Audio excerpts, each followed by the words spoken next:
Hello, everyone, and welcome once again to CLS Live, a live stream series presented by the publishers of Contact Lens Spectrum. I'm your host, Ashley Tucker, and as always, it's my pleasure and privilege to be a part of this program. Last month, we shifted gears from talking about what's going on in the contact lens industry to a very different but very important topic, one that's probably more important than ever, and that's diversity, equity, and inclusion, or DEI. The plan for this series is to break down each part of DEI. Last month, Dr. Ruth Shoge and I had a very enlightening discussion about diversity. She reminded us that diversity is not just about race, but also about individuals with disabilities, different gender identities, and cultures. As healthcare practitioners and educators, it is so important that we embrace this idea and use it to help us better serve our patients and our students. This week, I am so excited to move on to the second part of DEI, and that's equity. So just as a reminder to all of us, the aim of healthcare equity is to ensure that everyone can have access to affordable, culturally competent healthcare regardless of race, ethnicity, age, ability, gender identity or expression, and socioeconomic status. So I am honored to introduce my guest, Dr. Glenda Aleman. Dr. Aleman graduated from Nova Southeastern University with a Bachelor of Science degree in Vision Science. She went on to receive her Doctor of Optometry degree from NSU's College of Optometry. She is the former president of the American Academy of Myopia Control and Orthokeratology South Florida chapter and now serves on their advisory committee. In her mission to stop the myopia epidemic, Dr. Aleman started her private practice, OK Love, in Miami, Florida, which focuses on myopia management, and she also owns 2 retail leases. Welcome to my friend, Dr. Glenda Aleman. Thank you. Thank you so much, Dr. Tucker, for the wonderful introduction and for having me here. So I'm really excited about this program because I truly share with you that we need to be able to offer these treatments to everyone. So thank you for having me. You're welcome. So I don't feel like my biography does your story justice and your journey into optometry justice. So please share anything you want to tell us about your story. So everyone has this like amazing story, how, it was very personal to themselves because some relative or they went to an exam with someone, that's not my story. I have been an emmetrope my whole life, and thank God in my life, in my family, there's not that many people with vision impairment. I fell into this field kind of as a coincidence. I went to pick up my sister from a job interview as a sales associate in optical in Honduras, and I was the one that ended up with the job.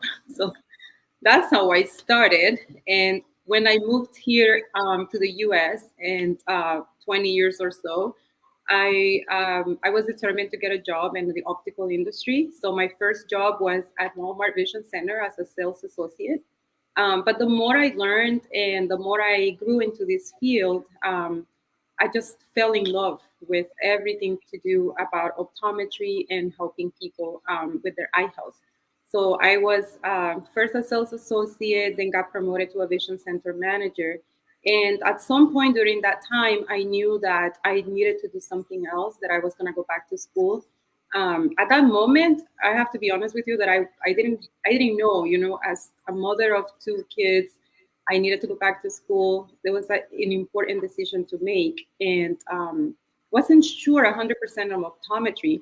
One day I was doing vision screenings in a Walmart, and this gentleman, who I wish I could meet him again, got a vision screening. And when I was getting ready to take him back to the vision center to get an eye exam, I said, okay, let's go get your eye exam. I'm going to introduce you to the doctor. And he looked at me and he said, what do you mean? You're not the doctor? And I'm like, no, I'm not the doctor. And he said, why not? And, I share that because I think it's so important that sometimes we don't know the things that we do or say, how it might impact somebody's life. So I think that is such an important aspect in my career. And I love to share that because, I whenever I see someone and I have a moment, I tell them, you should go to school and you should do that because of my experience. Mm-hmm. The moment he said, why not? It's like a needle went up my spinal cord. And I was like, oh my God, like something just clicked. And I looked at him and I said, you're right. Why not? And I looked at him in the eyes and I said, I will become an eye doctor. And, he probably thought I was, joking around or kidding. That same day, I signed up for my ABO, and I had no school in the US. So it was just me determined that that was the first step to take. Realistically speaking, I couldn't go directly to optometry school. I did go to Nova, and they said, well, before you can come to Nova, you have to go to undergrad. I didn't even know what undergrad meant back then. And so I went to the community college that was next to Nova, and I enrolled and I started my journey. So I became a licensed optician first.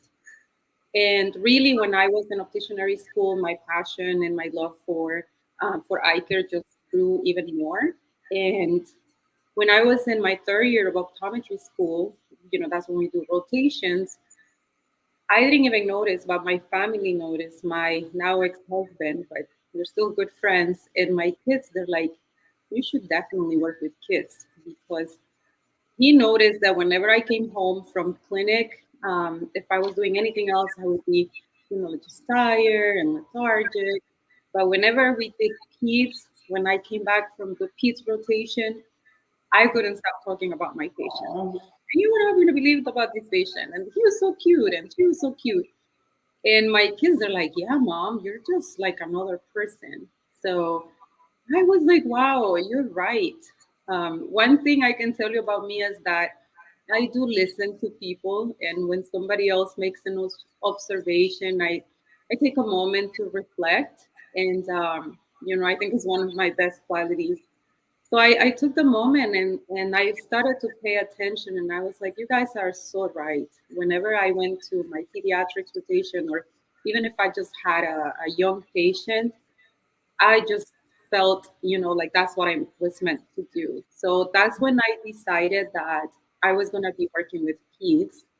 And right around the time we had a lecture on myopia management, and I was like, well, if I'm going to do pediatrics, I have to learn this. And I put it in my head that I was going to do pediatric practice with my myopia management emphasis. And, when I graduated, the first job that I got a phone call, and I couldn't believe it because it was a small boutique, a private office. They did full scope, but they said we have a big focus on pediatrics and with an emphasis on myopia management. So I was like, what? I'm like, this is exactly what I want to do. So I was very, very fortunate that that was my first job out of optometry school. And I think initially, when we fall into, we decide, our career, we all have a motive. And back then, as a single mom with three young kids, my motive was I needed, a better way to provide for my kids.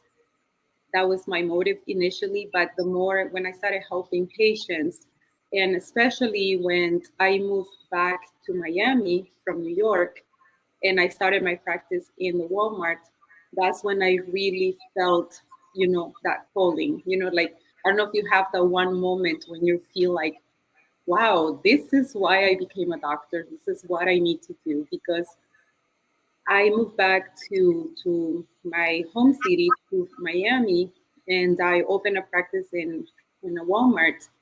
And I already had this like myopia management bug in me, and I was like, well, I'm not going to stop just because it's a Walmart.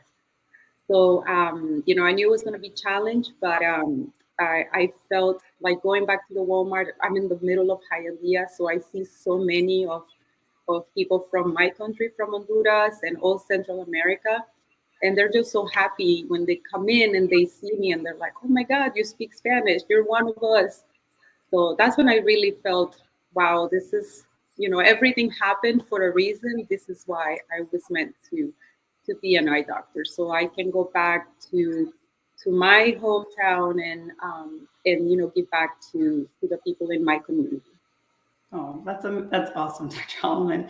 So I think you and I both share a mutual love for specialty contact lenses for myopia management. And we know that those are higher level services that sometimes patients are in need of, but can't maybe not necessarily afford them. And that's really tricky, right? So I find it so fascinating that you have been able to create a referral-based, orthokeratology-based practice in a retail space. So can you tell us a little bit about that and how that's allowed you to care for people of all different types of backgrounds, both socioeconomic, culturally, everything? Absolutely. So, when I attended the first Vision by Design conference, that's when I was still in New York, in this nice little boutique optical that was in a very affluent area. So that practice met every single item on the checklist, at which was back then kind of like the requirements. Everybody said if you want to open a myopia management practice, you need to look for an Asian community, right? You need to be in an affluent area where people has more means, because these are the areas where you're gonna do really well, because these are high ticket items. So I went to BBD, and I knew that I wanted to do myopia management, but also it was time for me to move back to Miami and start my commercial lease. So when I went there, I met a few people. I don't know who they were, but I remember that their concern was like, "Well, you're not going to do this in Walmart, right?" And I was, it made me very upset to the idea that they would think that I shouldn't, or the patients that go to Walmart should not have access to these treatments. So I was like, yes, of course, that is my plan. That's exactly my plan. It is to do it in the Walmart, because these patients that go to Walmart need to have access to this treatment. Every patient needs to have access to it. So, I have my little motto that I stole from the state of Florida. We have this "No Child Left Behind" for the school system. And I'm like, that applies so well to, myopia management, and really just any treatment. There's that no child should be left behind. Every child should have at least the option to, understand and learn about these treatments that are available. And I think our job as physicians is to educate the parents, so the parents can make that decision, and they can figure out, okay, I can get another job and pay for my child's, treatment, but we need to let the parent decide. We can't be deciding for them. So that's when I first started in Walmart, and it was a little challenging in the beginning, because I would have, colleagues that wanted to send me patients, and one of the barriers was, well, I'm in a private practice, so how am I going to tell my patient that now I'm going to send them to a specialist in Walmart? And it was a little hard for them to wrap their head around there, but I, after me doing consistently educating my colleagues about the treatments that I was doing, and I would share results with them. So I would say, "Hey, look, I just saw this patient, and this is what they did yesterday." So me sharing cases with them, it's kind of, it convinced them that, wow, this really works. And like, I remember the moment with one of my friends said, "You know what? I don't care that you're in Walmart. I'm gonna tell this patient they gotta go see you because you're awesome." And that was like, I still remember the moment. I was like, oh my God, it was like the moment where I was like, victory. I did it. And I really started getting a lot of referrals from everywhere. And my lease is in Miami, but I started getting, we have 3 counties here, so it's Miami-Dade, Broward, and West Palm Beach. And I started getting referrals from all over the place, which is what eventually led me to open a second location, because I was just getting people that was coming from far away. And so to accommodate those patients, I decided to open another location a little bit more north. But it's been incredible. Nowadays, all my colleagues know that we have 3 locations. 2 of them are Walmart leases. The other one is a private practice. But I have to say that I'm very proud of my colleagues, because that's no longer an issue. Nobody asks me, are you going to see them at your Walmart or your private office? They just say, okay, do you want me to send this patient to your Miami location or your Broward location?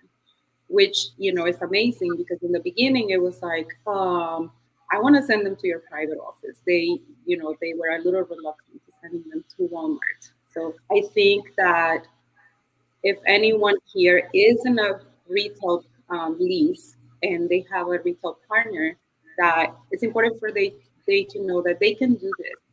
But as us doing this in a retail, I feel like we have to work a little bit extra hard to establish ourselves as specialists, and to show our colleagues that we're capable and we are qualified to do these treatments, and it doesn't take anything away from the treatment because we're doing it in a Walmart.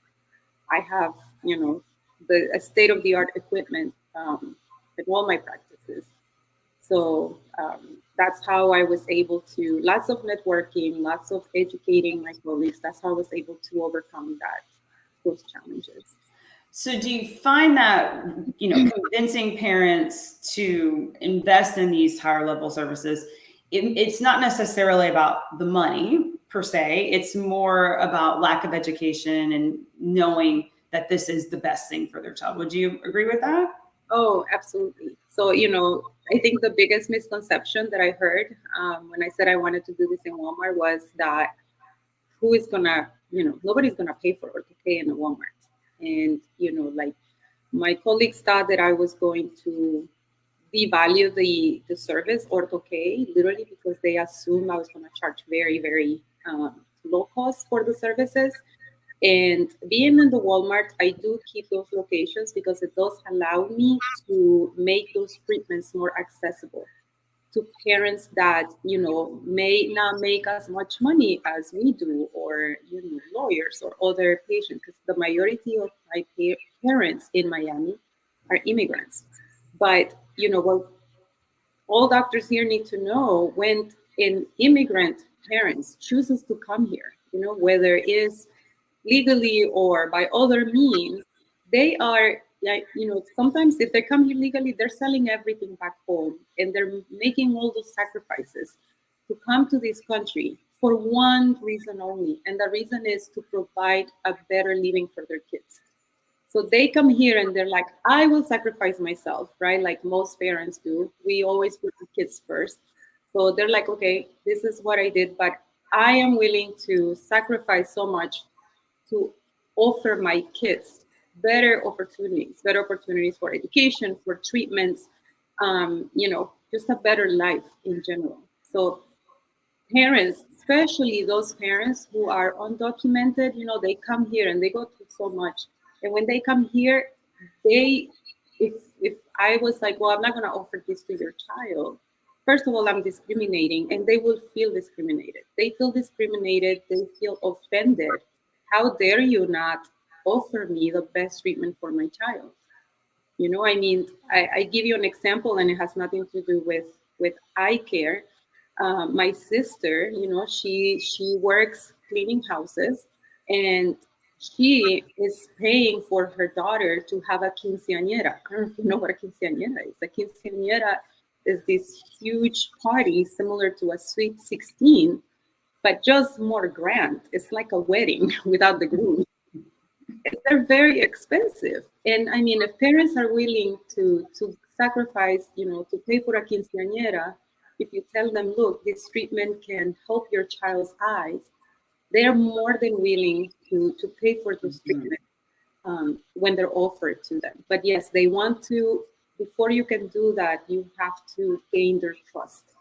So I feel that once you do your job as a physician and you take the time to educate the parent on what problem their kids have and what are the treatment options and the solutions, and if they feel that you're being honest and you're being compassionate and you really care for the well-being of their child, the rest is just history. They will come through, they will do whatever it takes to get the best treatments for their kids. So that's why, for me, that is really not an issue. I've never had a problem. I have a problem where I tell parents, no, I don't want to do orthopedic right now for your kids. And they're like, no, we've got to do this, Dr. Alman. So it's just like, I always get this question, how do you overcome this barrier? And I'm like, I've never had that problem, like never. These people, they work, not just immigrants, but anyone in general that works very hard, because they work so hard, they feel like they deserve the best. Right. So I think that that's what we forget, and it's very important that we don't judge. We don't make that prejudgment, because that's when we are doing a disservice to these patients and their parents. They feel offended, and I literally had parents that come to me and said, "Nobody offered me this before," and they're more than happy and willing to do this for their kids. Thank you so much, Dr. Allman, for your advice and insight on this topic. We are out of time, unfortunately. So everyone, please join me next month when we continue the conversation. At that time, we'll be focusing on inclusion with Dr. Lucy Kahinde from the University of Houston College of Optometry. As a reminder, you can catch previous episodes of CLS Live on Contact Lens Spectrum's page on Facebook or on clspectrum.com, as well as transcripts, of the show now in the printed version of Spectrum each month. Thanks again, and I'll see you all next month for another episode of CLS Live.